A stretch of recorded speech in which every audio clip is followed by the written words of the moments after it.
Sejak manusia pertama ada di muka bumi, hidup itu ya memang nggak pernah jadi perjalanan yang mulus-mulus aja. Ini adalah pengalaman yang kita semua rasakan kan? Selalu ada aja tantangan dan rintangannya.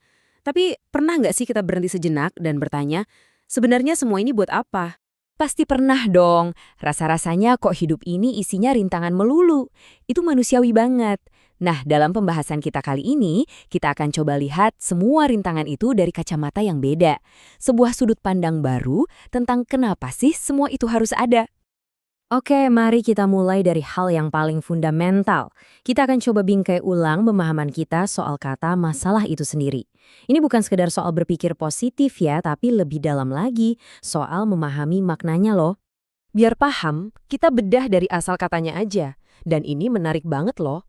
Kata masalah itu ternyata akarnya dari bahasa Arab su'al, yang artinya pertanyaan. Wah, ini mengubah segalanya kan?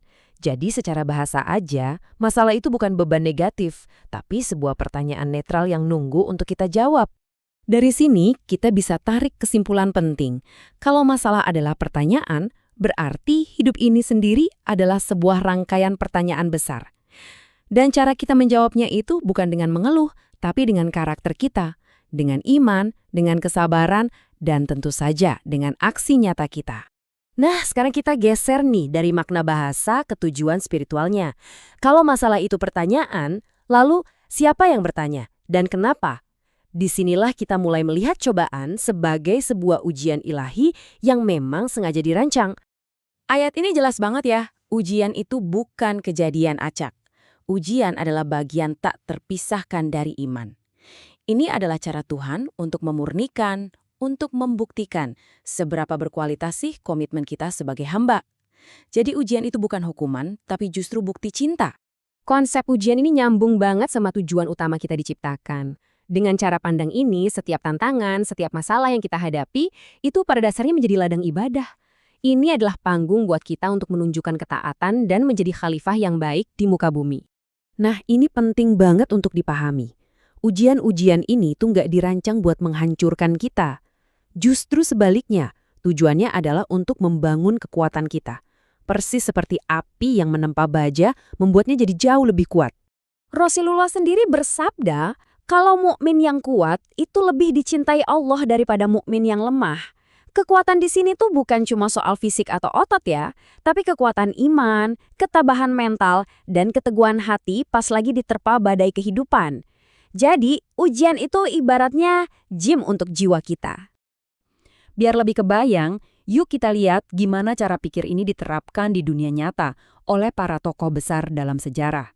Mereka ini bukan lari dari masalah loh, mereka justru berlari menujunya. Coba deh kita lihat tokoh-tokoh ini. Salahuddin Al-Ayyubi dihadapkan sama perpecahan umat. Bagi beliau itu jadi pertanyaan, gimana caranya menyatukan umat? Muhammad Al-Fatih melihat tembok Konstantinopel yang katanya mustahil ditembus sebagai pertanyaan, strategi gila apa yang belum pernah dicoba. Bahkan tokoh yang lebih modern seperti Erdogan dan Ahmad Dahlan, mereka semua pakai tantangan zaman mereka sebagai jalan untuk meraih sesuatu yang luar biasa. Dari kisah-kisah mereka, kita bisa tarik benang merahnya. Ada semacam resep kemenangan yang polanya selalu sama. Pertama, mereka hadapi ujiannya langsung. Kedua, mereka andalkan kombinasi iman yang kuat dan strategi yang cerdas. Dan akhirnya, mereka meraih kejayaan yang manfaatnya bukan cuma buat diri sendiri, tapi buat banyak orang. Oke, sekarang mari kita tarik semua konsep besar tadi kembali ke kehidupan kita sehari-hari.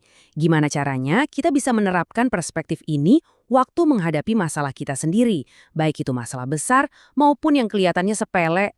Ini dia perubahan pola pikir yang paling krusial. Daripada berharap masalah itu hilang, kita harus sadar kalau masalah itu sebenarnya adalah anak tangga. Setiap ujian yang berhasil kita lewati, itu menaikkan derajat kita, baik di mata Tuhan maupun dalam pengembangan diri. Tanpa ujian, ya kita akan diam di tempat. Jadi, apa yang harus kita lakukan? Jawabannya ada pada cara kita berdoa. Daripada minta bebannya diangkat, gimana kalau kita berdoa minta bahu yang lebih kuat, minta hati yang lebih sabar untuk menjalaninya, pikiran yang jernih untuk menemukan solusinya, dan keteguhan hati untuk tetap di jalan yang benar. Dan kita akhiri dengan pemikiran ini. Setiap masalah yang datang mengetuk pintu hidup Anda, itu bukanlah tamu tak diundang yang harus diusir. Anggaplah itu sebagai sebuah pintu.